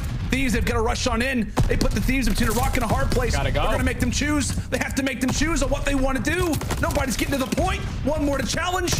2 more left. Bance with 1. Bance with 2. The 3rd to his right. Can he walk away with this fight as well? Not gonna happen. Octane wins the 1v1. And now it's back to the drawing board for Toronto. Bance reaches 40 kills. And the Thieves looking to make their last stand. 1 minute left on the clock. Thieves up by 1 life. They have 3 players who are basically playing the point. 1 player who's watching that late flank. So if you're the Ultra, it's all about trying to set up your SMG players to make a play. As Kleenex is going to spot 1. Unfortunately, he gets dropped. So now Bance trying to do everything he can from the late flank. He also gets taken down. And this has been a great hold from the Thieves.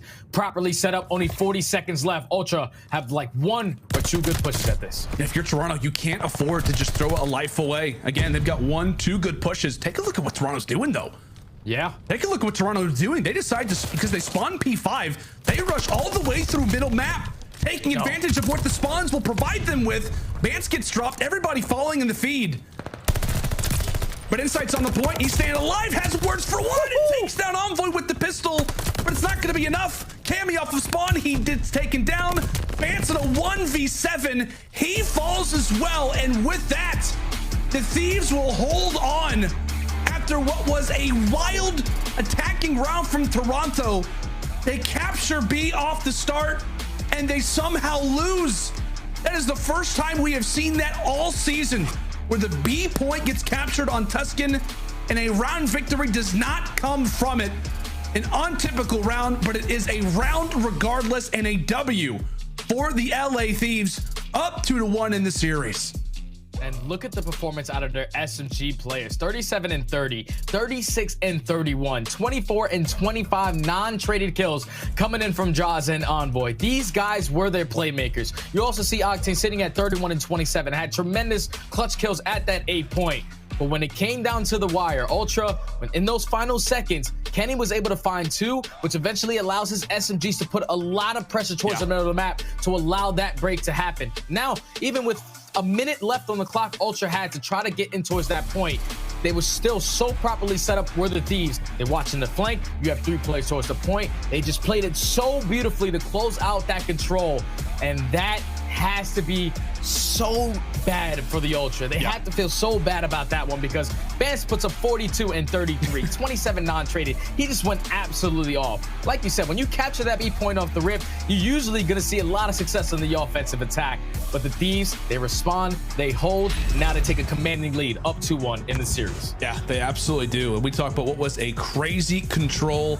I mean, what, Jay? We saw both these teams play at the Kickoff Classic. We highlighted so much the coin flip in this series. I even had you break it down for the folks at home, how influential the coin flip was coming into this game. Thieves, they want to play Gavutsu. Ultra, they want to play Tuscan. Toronto win the coin flip. They get their wish, but that was not enough. So many different plays throughout this game, but I feel like, Jay, it comes down to that final stand over at A, the final stand at P1 if we're talking hard points. That positioning on the map where they're able to hold off what is arguably one of the best retaking teams in the entire game from a team push perspective. We know how great that the Ultra can be, but that 1v1 that later sets up the team hold, excellent stuff from the Thieves, man. Just great stuff from them. Like I said, the SMGs just went huge in this map number 3 to now give them the lead going into this map number 4. And now this is where you're a little nervous if you're the Ultra, because you haven't really had a lot of success on Tuscan hardpoint. They're sitting at 0-1 compared to LA Thieves, who are 2-0 on this map. So I feel like based off the way the first map went, you saw the way that the Ultra were playing. They were dominating, getting easy 4 dead, winning rotation battles left and right. But now, LA, their guns are a little bit more warmed up. Our game field featured player really starting to step up after that map number 1. Looking at him to have the same performance here. But I feel like a majority of this map is going to come down to rotations. Who can hold down the P2 and the P3 hard points? Because those can be money hills. Yeah, they absolutely can. I'm going to throw this to you, Jay. You remember the last time that we saw LA Thieves versus Toronto Ultra with a Tuscan hardpoint for game forward, which Thieves was up 2-1? Remember the last time we saw it?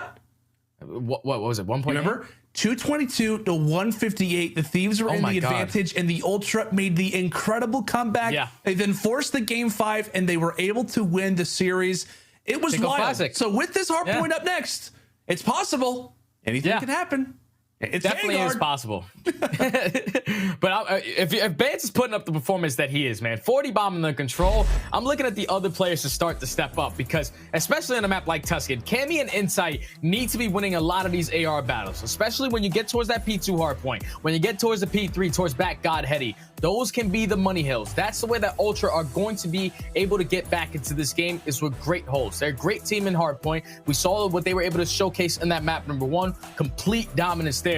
But now, like I said, the Thieves players are a little bit more warmed up.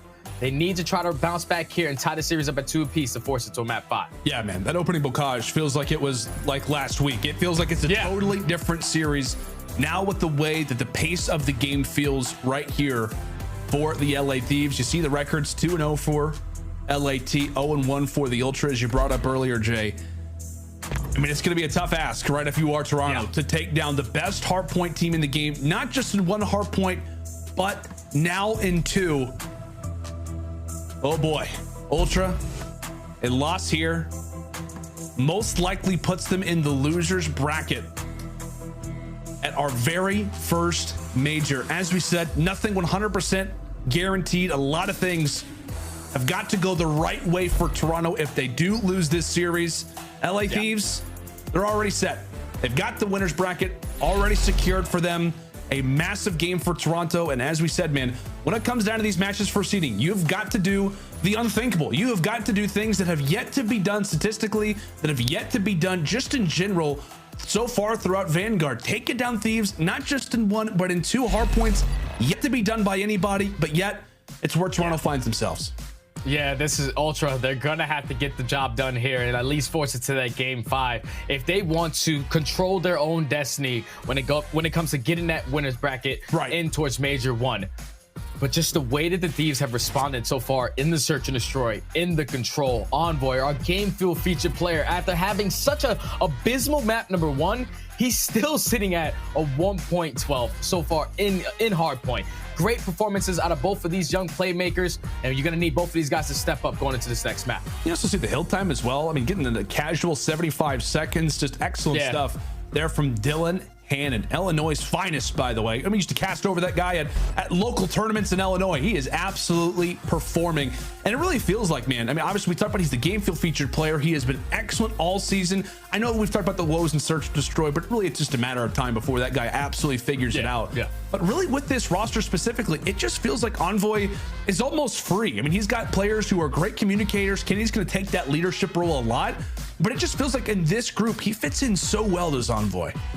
It's because like the personnel that he has next to him. The reason why Envoy is able to run around freely is because Kenny and Octane are dominating with the ARs, and then you also have Drazah, who's just putting non-stop aggression. So eventually there's going to be 2 lanes for S&Ds to hit. Drazah is going to take the super aggressive route. That's going to allow Envoy to hit the late flanks, to be the playmaker, to eventually flip those spawns. And so far in this series, he's really stepped up. But you see these stats from Bance. 80 and 61 so far in this series, sitting at a 1.31 KD. Putting up MVP numbers right now is young Benjamin. He's going to have to continue that on in this map number 4 if they want to stand a chance here. Yeah, absolutely will have to. Here we go. Here we go. Into the game 4, Tuscan Hardpoint. Will it be our final map of the day? Or is it just the start of something special? We're about to find out, as Ultra will have preferred spawns off the start, walking away with that early time. They're able to find 3 in the feed, make it 4. And they flip the spawns as well. This can start to get scary or out of hand early into this one as the Thieves. Kills going back and forth. Now it's all about trying to fight through this mid-map control, but with 30 seconds left, a huge gunfight going to come in. Insight's able to take down Octane, and so far Ultra have been able to come out on top in a majority of these trades. Yeah, I feel like as long as you have spawns, even if the remaining time goes to the way of the Thieves, you are happy with that. We saw the stats off the start as Envoy takes down 4. Okay, don't even worry about it. Game field featured player just happens to be cracked. He happens to be cracked. 5. Is he gonna make it 6? Screw what we're talking about. Yes, he will make it 6. I was gonna say, Thieves, by the way, walking with those final points, but with Ultra flipping off the start, P2 is up next. We know by the stats, this is one of the best hills in the entire game right now over at Column. Kenny, are you okay? Okay, finally takes him down. It got worrisome.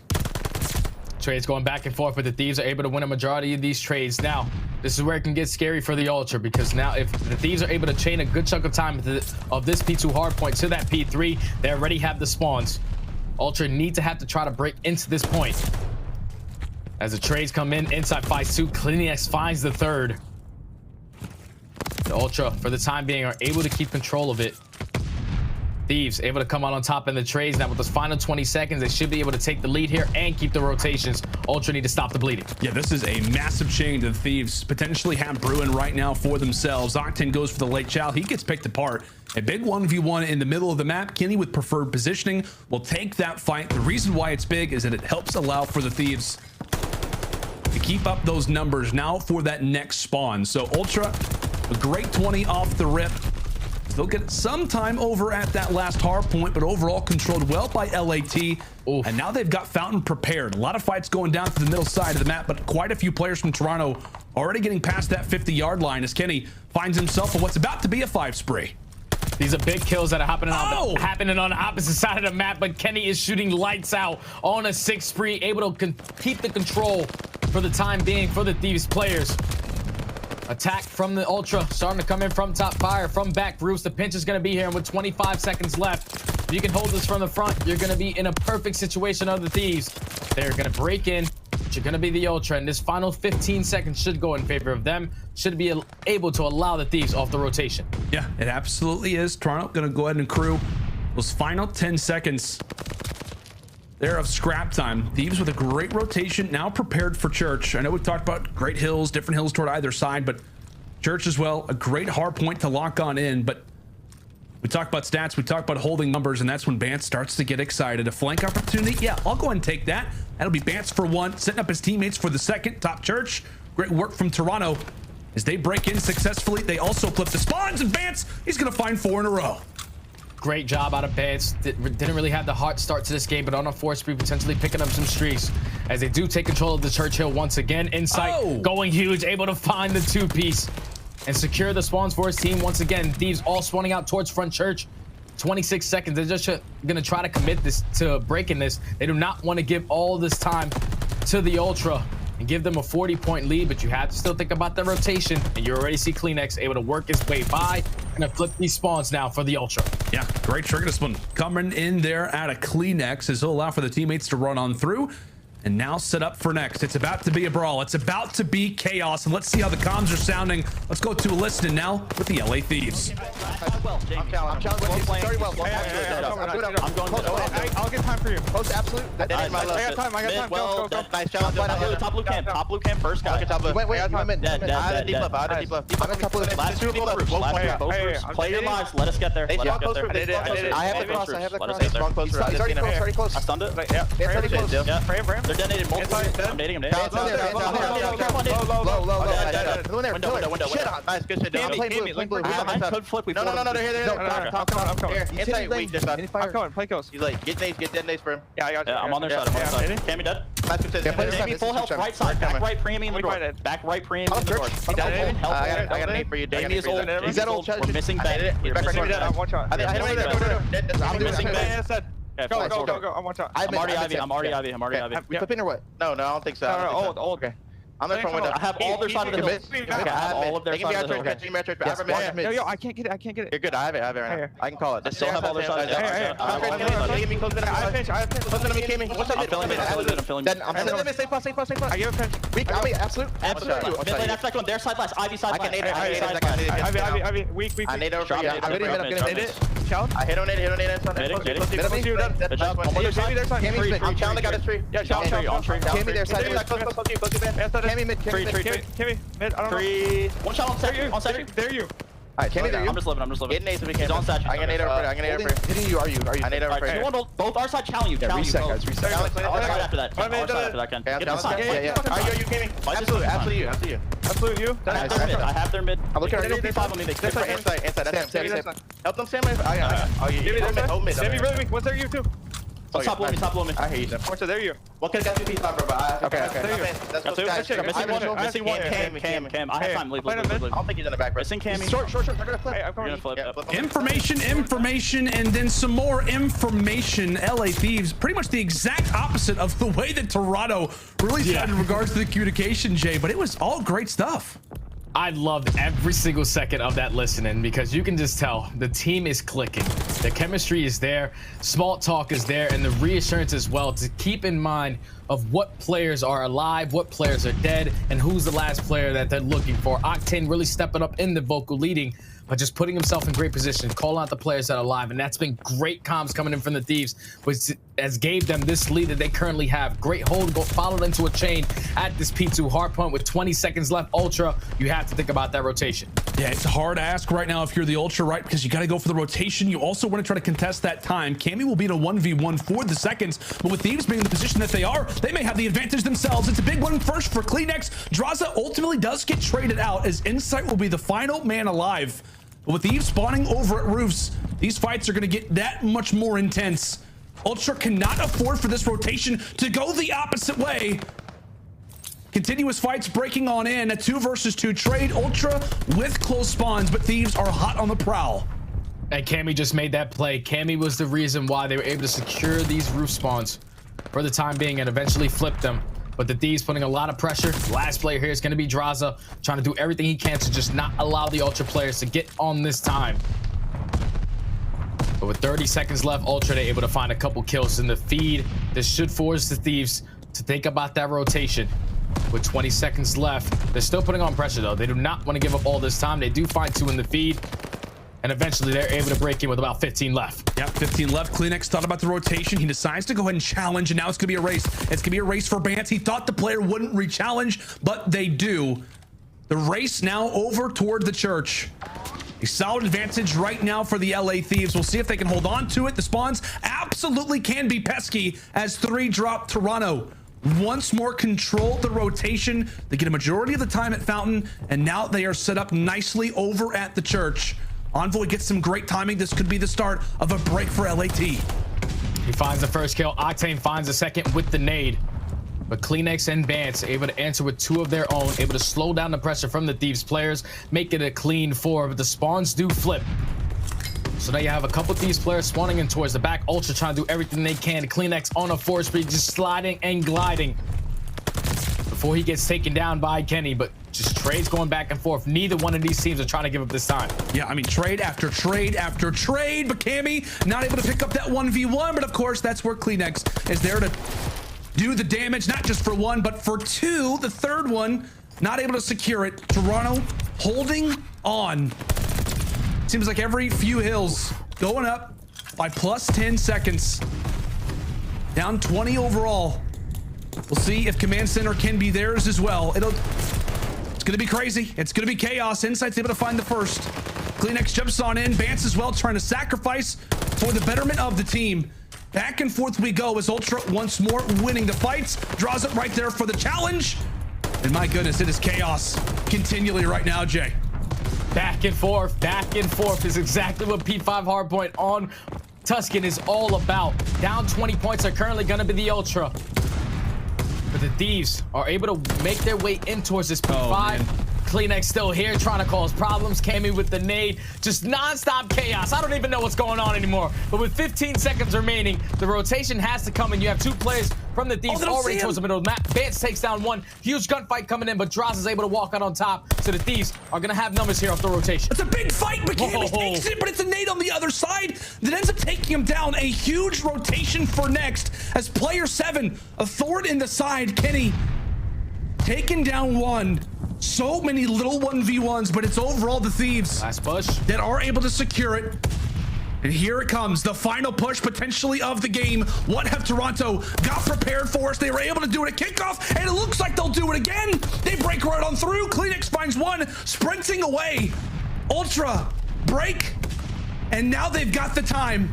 Absolutely cannot win it here, but they have got to be prepared for the rotation. They've got to be aware of the current time inside of the hill. CleanX, he ends up getting taken down, draws it nearly for 2. He ultimately gets traded out, and now it's all on to Cammy.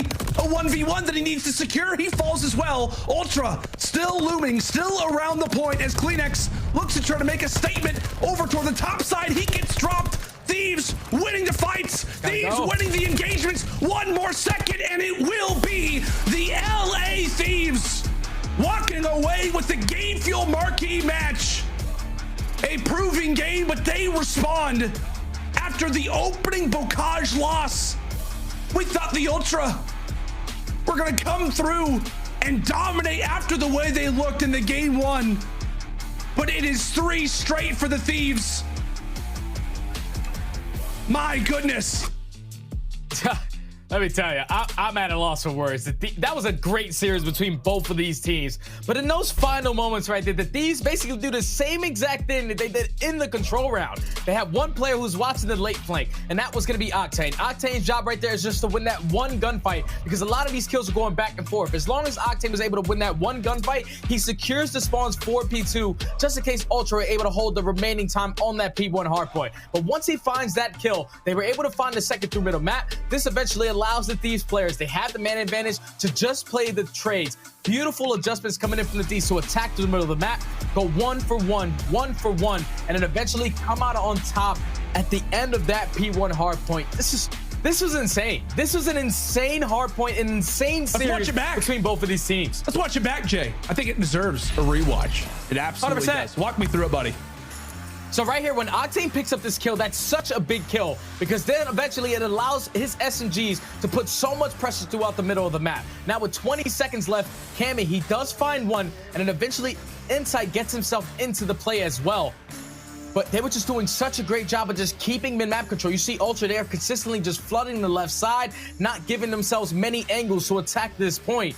That eventually allowed Kenny to just dominate the middle of the map, win the majority of those gunfights, and the Thieves, on the final hold, all they have to do is take down Inside and Cammy. They were able to do it in such a great fashion, but it all just comes down to their middle map presence. The fact that Ultra just continuously kept tunnel visiting towards the left side because they know at that point in the game, it's crucial. We got to get on point. We cannot allow them to win. Yeah. You cannot go for a long route in that situation. Thieves just had all map control right there to close it out, and they take it in a 3-1 fashion after getting absolutely smoked in the map number 1. Great bounce back from the Thieves. Yeah, I mean, a total turnaround. Obviously, some very, very close games all throughout those final 3 there for the Thieves. But as we said, man, it was the Kickoff Classic rematch. It was the story of Thieves going up big on the Tuscan hardpoint, and I started to feel it. There were some moments where I was like, okay, it's going to be the same story. We're going to go to a game 5, but no, the Thieves are able to hold on. And how about this W for this group? I mean, a team that obviously had a great performance at the Kickoff Classic. The only thing that really everybody talked about was the fact that they lost that Tuscan hardpoint. They get their revenge this time around. And how about a turnaround for this team? They will finish off the Major 1 qualifiers with a 4-1 record. On the other side for Toronto, Jay, a scary situation, right? They go 2-3, winners bracket not guaranteed, and now their fate falls into a number of different results. A wild way to close out this CDL Saturday, as we'll bring back in the desk. Guys, it was a fitting way to end out what was a wild 4 matches that we had. Yes. Belly, how do you feel, buddy? I'm feeling good. Not just for this series in general, but just for the entire day, right? This is the day of upsets. I feel like, every single match was basically an upset if you count that one as an upset, right? Because granted, Toronto didn't have a better record, but they did win the Kickoff Classic. So I think a lot of people were going into that one, me included, expecting them to win it. But what we saw out of LA Thieves was just unbelievable, especially in that search and destroy. I mean, Drazah did a great job of neutralizing Kleenex in a lot of those rounds. I felt like in like 8 of the rounds, Kleenex was involved in the first blood, but Drazah was able to get him a couple times by that P5 to alleviate that pressure, which is just beautiful. That was what I was looking for LA Thieves to do, was to step up in the search and destroy. But also, the next 2 maps, Tuscan Control, Tuscan Hardpoint, like they were looking great. They fixed their mistakes from when they played them at the kickoff, where they did lose that rotation to the P1. Well, this time, they made sure they held strong, so they did great. Yes, now, ladies and gentlemen, we have a Game Field post-victory spotlight interview with the one and only Envoy. Get the man on the screen. How you feeling after that big dub playing against Toronto? Feeling great, man. Happy we got our revenge on those guys from the Kickoff Classic. And, I mean, those guys had my number all last year, so just happy to beat them. And you know what? Of course, S&D was the big question mark going into the series for you guys. And not only did you win it, but you had the highest KD on your team in the lobby, man. So you got to tell me the preparation going into that Tuscan Search and Destroy that elevated coming into the series. Yeah, so obviously we're doing really good in hardpoint, but our search and control has been lacking. So as long as we get some wins there, it'll be easier for us to take these series like we did 3-1 instead of going like last map. But I mean, we've just done a lot of work to our S&D. I feel like the first couple weeks of the year, I mean, we weren't very comfortable, and now we're just, settling in. We see. Well, congratulations on the win. You guys had an amazing qualifying stage. Good luck at the major. But I want to ask you, where do you feel like you and your team grew the most throughout Major 1 qualifiers headed into first major? I think it's just working on our system. I mean, we go over so much shit each day. Excuse my language, but that's all day today, man. It's really just our system. Going, taking the long route off spawn, making the conscious right play, and it's working out. Absolutely. All right, well, thank you so much for taking your time to pull up to this interview. Any last words you want to say to the fans out there, the people that have been rooting for you guys since day one? Yeah, shout out to all the fans. Thank you guys for all the support, and hopefully we'll see you guys at the major. Beautiful win, man, and beautiful interview. Hope you have a great night. You guys as well. No problem. I was waiting for an answer right there. It was quiet for a second. All right, so aLLeY, today was definitely a day. Kicking things off and seeing Florida get a big win. Yeah. This major is going to be ridiculous. Today was full of upsets, like Nameless said, and tomorrow's our last day before the OpTic major. It feels like we blinked, and the qualifiers have just flown by. You're right. So let's go ahead and take a look at what happened today. And speaking of which, Seattle versus Florida to kick off the day. I think this just cursed everyone's pick because Florida came out swinging with a big victory, and the way that they just ended map 1, even after the reset, they left the entire scene shocked. They dominated Seattle Surge. Dominated. The team that we had in our top 2 that shakes everything up headed into the major. And, you know, for this Florida Mutineers team, whenever we talk about them, we talk about how they have so much individual talent. They have these crazy moments, these crazy stat lines, but they're not able to clutch up at the very end of these games. Yeah. Well, they didn't even have to come down to the clutch moments at the end. They dominated it throughout. Yeah. And what we saw today was Dave Patty in the Search and Destroy, really stepping it up, having huge moments, going 8-1. Like, they were so prepared in that game mode. And even on the control, man, it was damn near flawless what we saw out of this team. So it's really a question mark. That's why I always ask them in the interview, like, what leads to the inconsistency? I'm waiting for them to tell me exactly what it is. So we'll see if they're able to keep this level of play throughout the major. But that's a good sign going forward, playing like that versus Surge. I mean, we've seen it time in and time out. I mean, Vivid when it comes to the first map, Awakening when it comes to Search and Destroy, Dave Patty just being clutch and making sure that the team rallies behind him in his streaky plays. Florida has what it takes, but on the side of Seattle Surge, I don't think this is a time to panic at all. I mean, you can't just be perfect forever, right? You're gonna catch a few punches. If we aren't gonna write off Paris Legion starting completely defeated across the board, if we aren't gonna write off Legion just catch New a stray? York, if we're not gonna write off New York, there's no reason we should write off Seattle heading to the major after this loss to Florida. I think this just attested to what Florida is capable of doing. And I think Seattle Surge got caught off guard a little bit in that first hard point. Right, and the second matchup of the day, Boston versus New York. And hey, yo, New York finally got a win. Finally got a win. Search and Destroy looked unbelievable today. They had, you know, something to take away from it, right? Like, these guys, they played so good in that game mode. Hydra, he really put the team on his back when it comes to that Game 5 Bocage. But, you know, this is a team that's went through so much, right? They've already had a roster change, and they've dealt with a lot of turmoil. So for them to get that win, that's huge for the confidence purposes going forward. And it also shows them, like, what they absolutely need to work on. There are a couple scenarios on maps 1 and 4. If one kill goes their way, it changes the entire outcome of that map, right? So great moments throughout the entire series for them.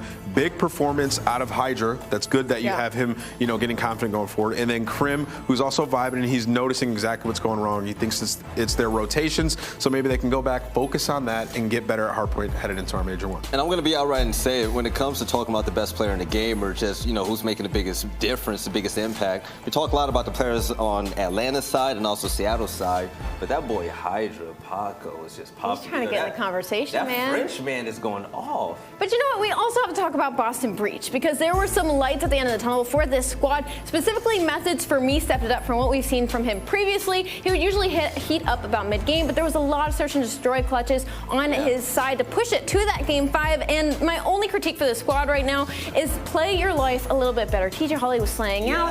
I was watching Cap and Hillman, and there was a lot of little testy ego trials that I was like, okay, you know what? I know you got that A piece, and you are capable of going on this spree, but maybe play your life in OBJ a little bit more. Right, and the next game, Minnesota versus LAG. Yo, aLLeY, this one kind of pissed me off, okay? LAG, like... Don't get me started. Yo, the fact that they could have stolen it, Minnesota were just perfect in that hard point and stole the series. To be fair, with the LAG chokes or Minnesota Røkkr heated up thing, Minnesota Røkkr become a completely different team in the end of the game. So to LAG's side, they might have just not expected it or knew how to have handled it. But again, we are playing at the professional level, so they should have adapted much faster. Right, when it comes to LAG, yo, Nameless, this team, they have the potential. They have what it takes to be nasty. Yeah. They are nasty, but they have to close out. Yeah, I mean, it's tough. I need to go look at, you know, the details of where that places them headed into it, because that would suck if they end up in losers now because of that. Because I really thought that was a pretty good series on the side of LAG. It really came down to the Search and Destroys, and that's where, you know, they fell short. And it seemed like they were making some improvement there. They go ahead and they play a Minnesota Røkkr team that clearly did their VOD review, and they hard countered a lot of the strats that LAG was trying to throw at them. So with LAG, I feel like that'll be the story of this team. It'll always come down to Search and Destroy for them. So they're really going to have to improve in that game mode. But we saw some big moments out of Gunless, especially on that map 1. He had a huge performance. Like, there was a moment from P3 to P4 where he literally didn't die for 1 minute and 30 seconds, which is just insane on a map like Bocage with an AR in your hands. So this is an extremely dynamic team in hardpoint. I expect them to go toe-to-toe with every team that we have in the league. I agree. Just Search, like we said. It's going to be the bane of their existence. No, I completely agree. All right, so the biggest story today, in my opinion, was the fact that the New York Subliners were able to get their first big win of the season. Royalty coming in for Neptune. There was a lot of questions how this team was going to mesh and gel, but they were able to get a win in their second game with him. But the highlight of it all was definitely Hydra. And Hydra got a nasty 2K at the end of that NYSL game. aLLeY, this man is just, he's a star. I mean, it was across all game modes, right? Like, obviously he popped off in that search destroy. I believe he ended like 17-7, but even in the hard point, he was streaking. He was making the big rotational plays. Crim6 said himself he needed to go with Paco in the back, and they ended up on top of the series with the W. I think this is a really good sign for the squad moving forward. Yes, and take a look at the highlights right now. The man just styles on him. It doesn't matter who he goes against. He just always makes it look easy. Now, to put a bow on top of all this and what happened today, as we take a look at the standings and also the schedule that's coming up for tomorrow, we have one more day, 24 hours of games, nameless, and this is insane. Take a look at the standings right now. The last remaining undefeated team will be the Atlanta FaZe. But take a look at who crept in at number 2. LA Thieves, man, they stole that spot. That was Seattle Surge and London Royal Ravens, aLLeY. Yeah, no, that's actually wild to me, especially because now Seattle's knocked down to top 4, but Texas OpTic is falling right behind. Again, we have one more day of matches heading into the majors. We're going to see teams like London Royal Ravens and Seattle Surge go at it for that top 4 spot. We're going to see teams, well, we've already seen Røkkr, but we'll see teams like, who's playing tomorrow?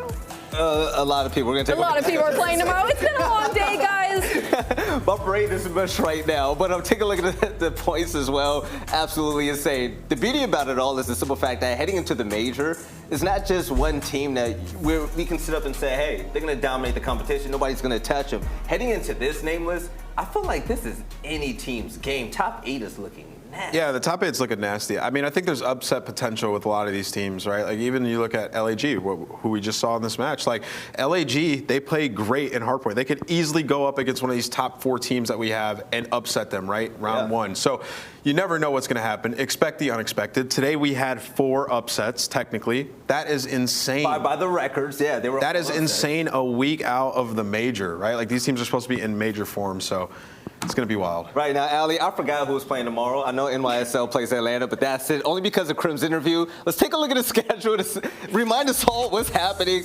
Reminder, this is the very last day of games before the OpTic Texas Major that will take place in 2 weeks. London Royal Ravens are going to headline it all. That's a big one. Off against Seattle Surge. Yes, it is, right? They're both 3-1. Yeah, they're going to be swinging for it. Boston Breach will take on OpTic Texas. Another great game. These are all beautiful, man. Absolutely, and then our game film marquee match, we got Atlanta FaZe versus New York Subliners. Now, listen, that's a big opportunity for the Subliners because nobody's expecting them to win that match. Atlanta FaZe is 4-0, and they could be thinking like, all right, let's just come in, play New York, and clean this up. So we'll see. If New York can come with that strong search and destroy, like, we could have ourselves a match. I'm still picking FaZe for the record. I'm just saying, like, for Crim and Clay, you can never really count them out, so it's a big opportunity for their last series. All right, now, ladies and gentlemen, it's going to be a big opportunity for every single one of you because coming up soon, we're going to have the last day for stage 1 before the OpTic Texas Major. Make sure you write down those dates. If you're able to swing by and go to the event, this is one you do not want to miss. The very first big one that we're going to have in the 2022 season. But that's going to be it for today. Tomorrow will be the last one. Remember, tune in, same place at the same time. And like I said, this is going to be nuts. With all of these teams actually gunning for each other, whether it comes to upsets or just dominant teams like Atlanta FaZe just dominating the competition, no one knows what to expect. But with teams rising up the ranks such as OpTic and the New York Subliners, we don't even know who's going to be on top at the end of the year. And I personally can't wait. So for all of you, I'm just going to say this. I ordered some sushi. I can't wait to go home. This has been an amazing time for Call of Duty. My favorite day outright. And I hope you all have a great night. See you all tomorrow for some more CDL action.